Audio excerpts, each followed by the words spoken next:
మైలికి ఇచ్చినాం, సింగర్ మైలికి ఇచ్చినామని ఎక్కడైనా మీడియా ముందుకు వచ్చి చెప్పినా? అంటే ఒక గిరిజన జాతిలో ఒక ఆడబిడ్డ ఎదిగితే ఇంత అవమానిస్తారా? ఎవరికైనా కుటుంబాలు ఉంటాయి. మరి ఒక ఆడబిడ్డను ఎటువంటి ఆధారం లేకుండా ఇట్లా బయట లాగడం కరెక్ట్ కాదు.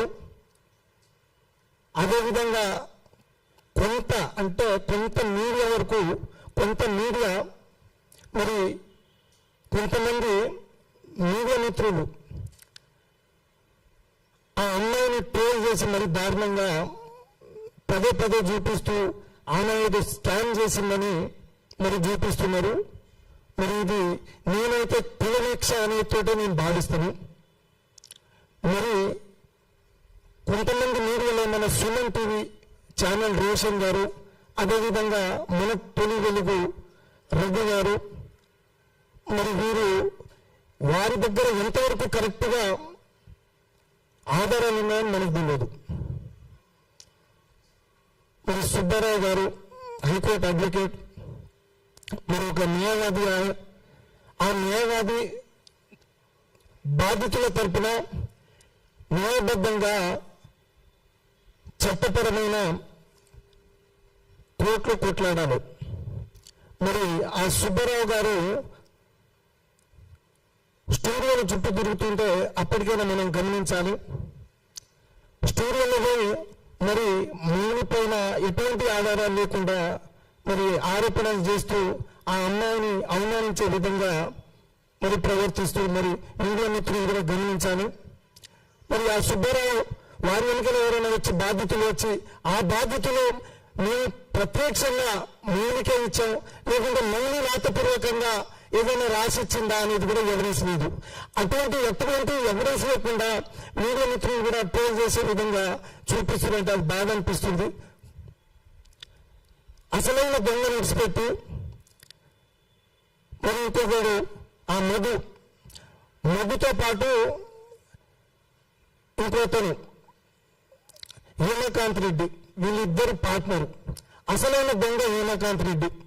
ఆ హేమకాంత్ రెడ్డి ద్వారా మరి ఈ మధు, అదేవిధంగా ఇంకో బీఆర్ఎస్ లీడర్, దేవరకొండ ప్రాంతానికి చెందిన బీఆర్ఎస్ లీడర్, అతని పేరు అభిషేక్ రాథోడ్.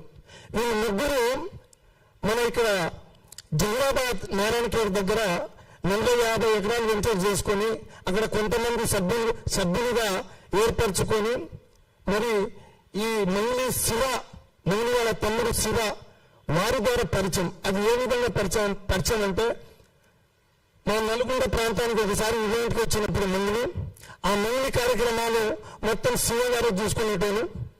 ఆ శివ ఫోన్ నెంబర్ తీసుకుని మధ్య ఒకసారి ఊరు కూడా పిలిపించాడు. మేము కూడా మంగ్లీని చూడడానికి చాలా మంది పోయిండు మా చుట్టుపక్కల ప్రాంతంలో.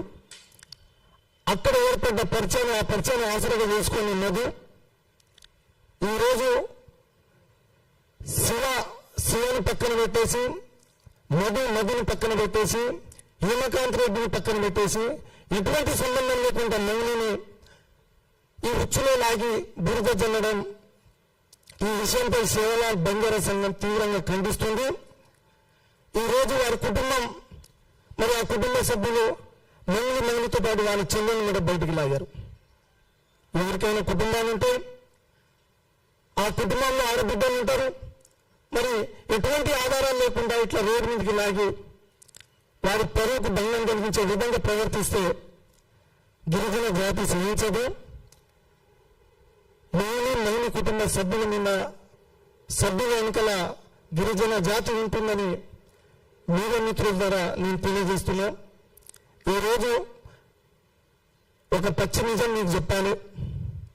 దాదాపు క్రిప్టో కరెన్సీ అనేది పేరుతోటి అధిక వడ్డీ ఆశ చూపించి ఈ బాలాజీతో మొదలైన వ్యవహారం, బాలాజీతో పాటు మధుతో పాటు ఇంకొకరు అట్లా చైన్ సిస్టమ్ లెక్క నల్గొండ దేవరకొండ ప్రాంతంలో దాదాపు 1000 కోట్లు స్కామ్ చేసి 1000 కోట్లు వసూలు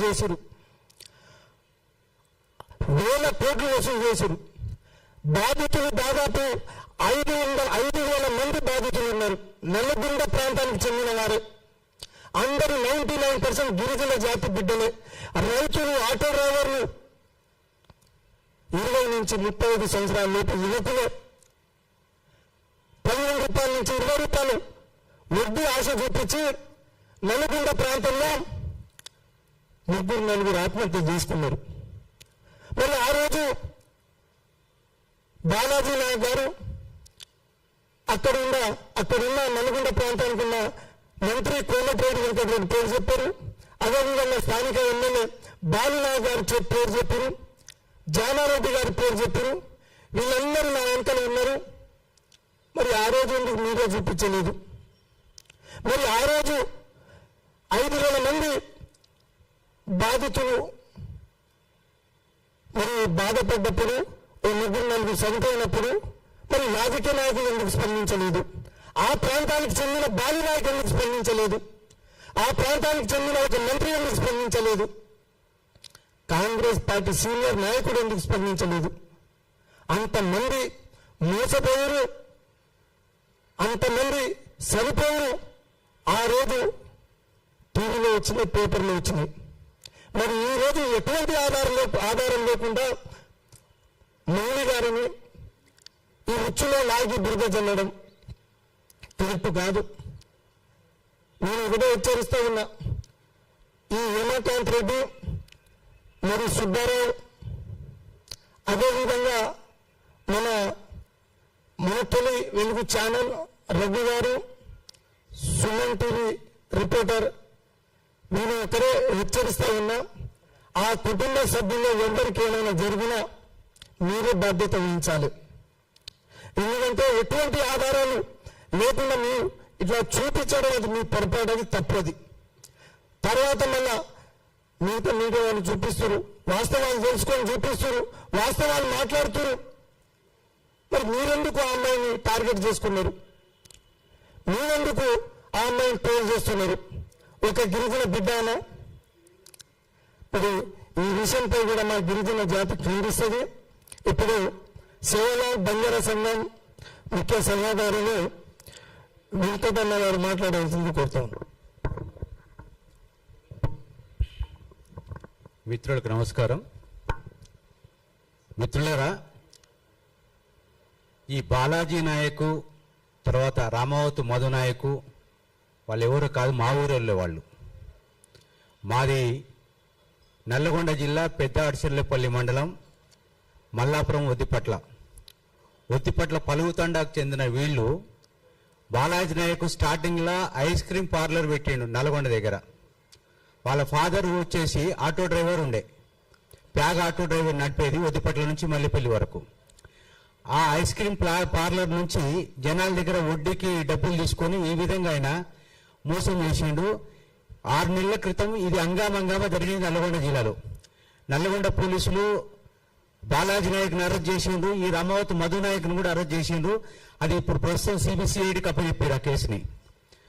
అయితే ఒక్కటే అర్థం కాని పరిస్థితి ఏంటంటే, మిత్రులు, జర్నలిస్టు మిత్రులు ఎప్పుడైనా కూడా ఒక ఫిర్యాదు మనకు వచ్చినప్పుడు అందులో వాస్తవం ఎంత అని తెలుసుకోవాలి. కానీ కొంతమంది మిత్రులు దాన్ని ఒకవైపు మాత్రమే చూపించారు, కానీ ఇంకోవైపు చూపించలేదు. మంగళి మీద ఆరోపణ వచ్చిందని ఆరోపణని దాన్ని బాగా డ్రోల్ చేసిండు. కానీ అసలు మంగళి పాత్ర ఎంత ఉందనేది ఎవ్వరు కూడా గుర్తుపట్టలేదు, తెలుసుకోలేదు. ఇక్కడ జరిగేది ఏంటంటే, ఎవరైనా కూడా ఇప్పుడు కేసీఆర్ ఉన్నారండి, కేసీఆర్